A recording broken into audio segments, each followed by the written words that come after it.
Hello, my dear friends, and welcome to Dr. Monkey, where we laugh together and cry together, but hopefully take something away to treat each other a little better. Here's some interesting stories. One about a neighbor kid who kept peering into OP's window with a pair of binoculars, so OP sent the clip to the kid's parents. Please subscribe if you haven't, and I hope you'll enjoy it. Story 1. Backstory. Neighbors have 3 boys, all under the age of 7. In my first encounter with the mom, she promptly tells me, not ass, that her kids wander. I naively thought that meant there might be the odd rogue ball episode or something, so don't protest at the time. Our yards are unfenced and we share a driveway. Oh boy, was I wrong. My backyard, back deck, front garden, and even the inside of my house were seen as an extension of their space. The boys would even have sword fight tournaments on my back deck, off my kitchen. The parents would literally do nothing. I was put in a position many times to ask for more privacy, as it was affecting my work, and a general sense of well-being as I'm a very private person. It took some push, but finally, things got a bit better. But they still wander, however, to a level I'm not willing to cause drama over. This past early winter, I decided to put in security cameras. I live alone in a not-so-great area, and I wanted some peace of mind. I also wanted to document encroachment in case it got bad again. In that time, the cameras have picked up a lot of encroachment from their kids. But I did not raise the issue because the relationship with the parents is peaceful, and I wanted to keep it that way. Fast forward to yesterday. My camera picks up a clip of the middle kid peering in my window with a pair of binoculars. I sent the clip to the parents, explaining one of my cameras picked it up, and I'm not comfortable with this behavior. It is inappropriate and an invasion of my privacy. They sent me a note back saying he was only trying to see if I was home so he could say hello, then insisted on knowing more about my security cameras, what they can see, if they can pick up the kids playing in their yard. I explained that they don't, as they only pick up motion in my yard. But if the kids are in my yard, which they are, a lot, they are recorded. The parents are insisting I take the cameras down. The lesson is, entitled parents raise entitled children. I am frightened to see what kind of adults these kids will turn into. Who knows if I will be here long enough to find out.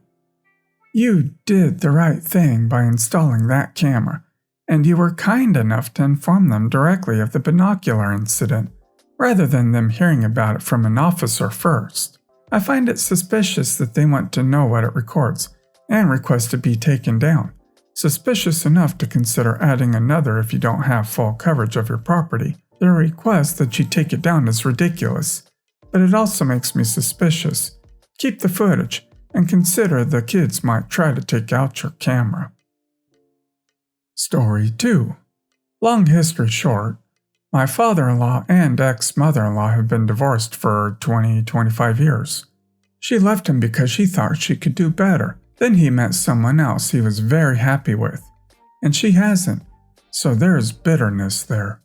A summary of ex-mother-in-law. She lives like the world owes her something, doesn't live within her means, and also never takes responsibility for her terrible financial choices. Refuses to set up a budget for herself because it's too depressing. Every few years she manages to guilt her mother or my husband's brother, and one time my father-in-law, into giving her cash to get out of some debt, and the cycle starts over. My husband has shiny spine though. We have our own family with our own little girls as dependents. We can't support her too. So today was our girl's 5th birthday party, which they both attended. At one point all the kids and parents were out of the party room, and it was just my husband, ex-mother-in-law, and father-in-law. And father-in-law was telling my husband about how his final affairs are set up, what he and his brother should expect in inheritance. And since he lives locally to us, and not my husband's brother, and you'll get my car then. To which ex-mother-in-law chimes in, if you're going to get his car. To which my husband didn't respond. Discussing later with husband, we're on the same page that what she means is she really wants husband's sedan, not father-in-law's SUV, and expects us to take the SUV and for her to receive husband's current car for free at such time father-in-law passes away. If you're like me, you might be thinking something like, why the heck is father-in-law discussing his financial assets and inheritance in front of mother-in-law? Especially since it would be my husband who would be dealing with the awkwardness when we inevitably tell her, no, we're keeping the car we have, selling father-in-law's, and putting the money in the girl's college funds. But I think father-in-law is just vindictive enough to posthumously stick it to her by putting her through the hope and then the disappointment when she doesn't get something she'll have rationalized that she deserves, knowing full well we're not giving her a whole free car. It would seem prudent to clarify this 100% before he passes.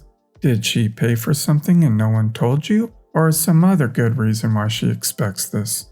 If not, something actually in writing from him, even better from him signed off by his attorney, such as a will, might save a lot of trouble. Story 3. Near my house there is an abandoned house. The owner passed away, I don't know, maybe 2012 I met him. He was a good man, never had children, but he had nephews. After his death, a woman went to live in his house.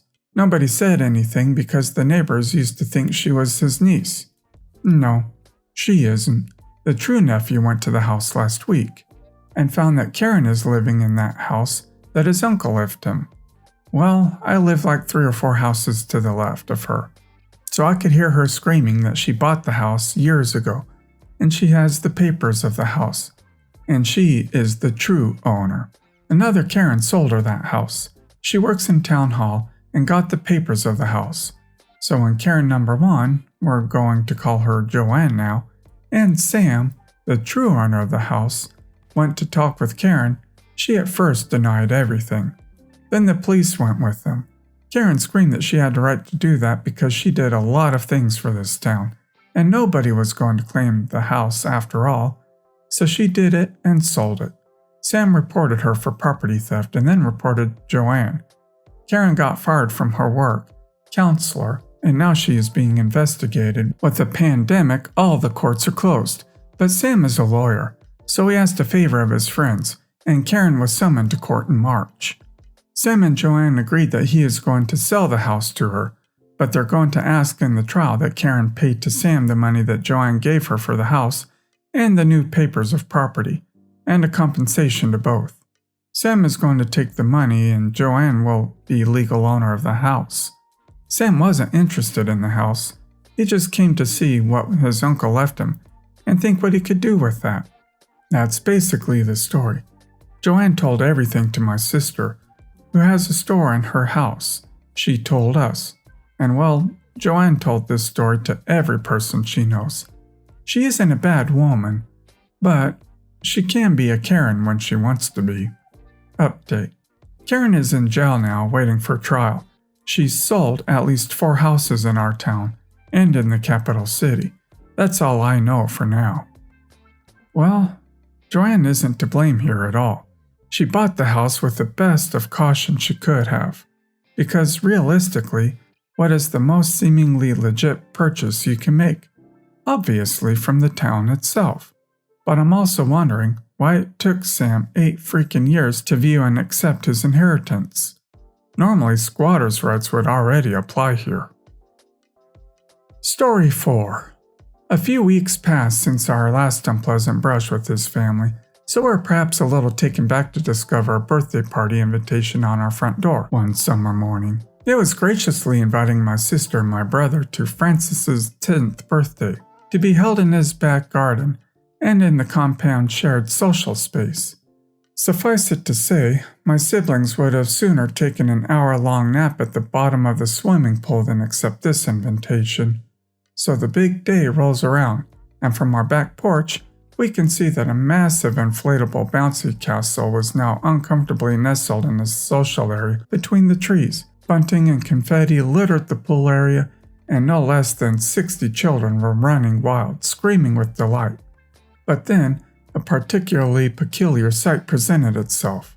A true spectacle. The spectacle in question was the entitled mother, dressed in an extravagant gown, on the upper balcony of her house, pulling the children forth, to then begin to shower them with sweets and candy, like a Mardi Gras queen throwing beads to the public atop a parade float. The children all cheer as bowl after bowl of candy is thrown from above, and by this point my family and I have seen enough, and go inside. The cheers and screams seemed to die down around 5 that evening. It was clear the party was drawing to a close. So you can imagine my surprise to be disturbed from my Yogscast Ticket Minecraft video by Francis, egregiously knocking on my back door. Me, can I help you? Francis, I don't want to talk to you. Where's your brother and sister? Me, they're busy right now. How was your birthday party? Francis, well, get me my presents then. Me, your presents? Francis, yes, the one from your brother and the one from your sister. He begins to try and step into my doorway to find his presents, but I stop him. Me, they haven't got you anything, as they didn't go to your party. Francis, they were invited, therefore I want my freaking presents. Francis screams for his nanny at the top of his lungs, who quickly appears with arms full of his previous gifts. Francis to his nanny, bring me their presents, and then put all of these in my room. She meekly nods and attempts to walk through my doorway too. I once again have to stop her. She doesn't say anything in response to this and simply awkwardly stands there. At this point, I shut the door and wish him a happy birthday, assuming this would be the end of the matter. The next day, my siblings and I are enjoying the swimming pool when the looming shadow of this gremlin interrupted us once again. Francis, you owe me presents. Us, we didn't come to your party. Francis to my siblings, I'm going to need my birthday presents and an apology present from each of you. I genuinely couldn't help but to laugh at the ridiculousness of this, and it seemed to enrage him further considering the seriousness written across his face. So of course it's time to get the queen herself involved, the entitled mother. After rushing off in a huff, Francis returns with her, and she seems even less happy to see us than we are to see her. Entitled mother, what have you all done to upset my child this time? Me, he's demanding gifts from us that we don't have. Entitled mother, well, why not? Me, because we don't. Entitled mother, it's his birthday. Me, I'm aware. She starts to speak slower and more enunciated as if I'm the slow one and not quite getting the obvious. Entitled mother, on a birthday, you give presents. Me, we understand how birthdays work. Entitled mother, good, then you should understand why my baby is upset. She proceeded to stand there with her hands on her hips expectantly, as if we were meant to get out of the pool and present her son with gifts that very second. We of course did no such thing, and continued with our swimming session, leaving her there on the edge of the pool, red-faced and irked. Oh, I would have bought the little garbage presents after that demand. A box of chocolate laxatives, a roll of toilet paper, and some nappy rash cream. One to get the junk out of his liver, one to clean up the mess, and one to heal the hurt. Story 5. So, for like 6 months, my parents have been hanging out with this young woman, Brittany. She's 28, I think. She works as a nurse at the same hospital as my parents. They'd invite her for dinners and stuff like that. I liked her at first. My mom really likes her, and sometimes says I should be more like her.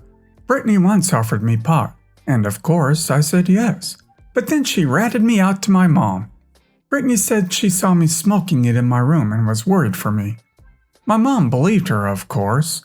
That's all to say I've got good reason not to like Brittany. My parents started hanging out late with Brittany, and then one morning during summer, I saw Brittany leaving my parents' bedroom. My parents had been at work for hours by then, and she looked like she had just gotten up. Then about 2 months ago, she started staying over often. My parents said she was staying to help them with work. Then one night I walked into my parents' bedroom and Brittany was in bed with my dad. I was really upset, but I didn't say anything at first because my dad promised he would explain it. After a week, I snitched on him to Mom. But my mom knew what was going on. She and Dad explained that Brittany was a special friend. She said my dad wasn't cheating because they were sharing Brittany, whatever that means. I was weirded out and just tried to move on. Well, unfortunately on Monday I came home to find Brittany's stuff everywhere. Apparently, Brittany is now gonna live with us, supposedly because rent is too high and they wanted to help her out. Well, it hasn't even been a week and I'm sick of her being here. I have to share a bathroom with her and she's super nosy. My friend had come over so he could help me with math. Well, that night Brittany told my parents that she's concerned about my being alone with a boy in my bedroom. My parents work late so they never knew he was coming over. But now, thanks to Brittany, we have to stay in the kitchen so she can make sure we don't get up to trouble. My mom doesn't allow me to use tampons, but I'm in cheer and they're a necessity, so my friend gave me some to use whenever. I forgot to leave them in my locker, and I guess Brittany found them in my backpack. When I saw her looking at them, I flipped out. I told her she's not my babysitter and that I wanted her to leave me alone. Brittany got super offended and claimed that I was making her feel unwelcome. She threatened to leave and my parents acted like I was being unreasonable. I get it's their house, but I feel like I should have been at least warned about her coming. Of course, she never left and she's back to policing my behavior. My mom got the results back from some testing I had done and must have told Brittany. She told me I'm going to have to use boric acid and suppositories and that she's going to make sure I keep up with them. I really feel like Brittany being a parent is going too far, and that my parents are crazy to think I should just go along with what they're doing. There's a really dangerous agenda being played out here, and you need to get help immediately. There's not only a possibility of physical harm in addition to the emotional, but financial as well. Brittany may be targeting your parents too because they're so easily manipulated. Go to several places for help. Grandparents, other relatives, school counselors. Do it now. Well guys, that's all for today. If you liked this video, please consider subscribing. And if you missed the last episode on the channel, I'm gonna link it right here. The story's about OP's mother who changed the locks on their house, and then invited OP to OP's own wedding. Check this out if you haven't, and I'll see you next time on Dr. Monkey.